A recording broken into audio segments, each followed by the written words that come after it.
नमस्कार आज के आपनादेर जोन्नो निये एसेछि एई गरमे हेल्दी एंड टेस्टी आम पोड़ा शरबत। प्रथमे काँचा आमगुलोके धुए नेब, तारपर तार गाये एकटु करे केटे नेब। एबार मीडियम फ्लेमे आमी आमगुलोके गैसे पुड़िये नेब। हाई फ्लेमे होले भेतर थेके आमगुलो शक्त थेके जाबे। आमेर ओपरेर अंश कालो करे पुड़िये नेब।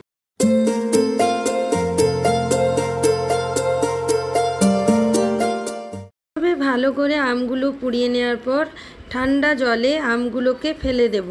एकटू ठंडा हये गेले आमेर खोसागुलोके छाड़िये नेब। जले फेले राखले खोसागुलो ताड़ाताड़ी छाड़ानो जाय।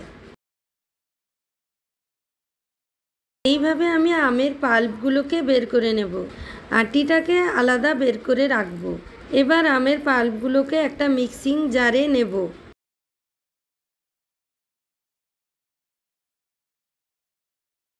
এবার একটি ফ্রাইং প্যানে 2 চামচ মতো গোটা জিরে, 10-12টা গোটা গোলমরিচ, 1 চিমটে পানমৌরি ও 2-3টে শুকনো লঙ্কা নেড়ে নিয়ে তারপরে আমি ওটাকে গুঁড়ো করে রাখব। শিলে বা মিক্সিতে দুটোতেই গুঁড়ো করা যাবে।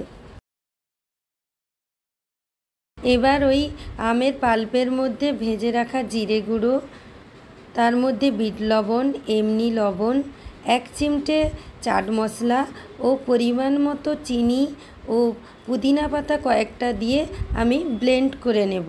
এখানে আমি রিফ্রেশিং ও স্মেলের জন্য পুদিনা পাতা ব্যবহার করেছি। এবার আলাদা একটি প্লেটে জিরে গুঁড়ো ও বিট লবণ ছড়িয়ে নেব। এবার একটি সার্ভিং গ্লাসের মুখে লেবুর রস লাগিয়ে নেব।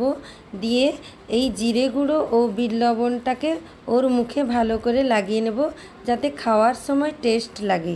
রেডি করা ওই সার্ভিং গ্লাসের মধ্যে 2 চামচ মতো আমি এখানে আমের পাল্পগুলো দেব আর দেব কয়েক টুকরো বরফ। এবার ওর মধ্যে জল দেব, চামচ দিয়ে ভেতরে ভালো করে মিক্স করে নেব। নুন চিনিটা যে যার টেস্ট অনুযায়ী দেবেন। গার্নিশিংয়ের জন্য ওপরে পুদিনা পাতা দিয়ে দেব। রেডি আমার আম পোড়ার শরবত।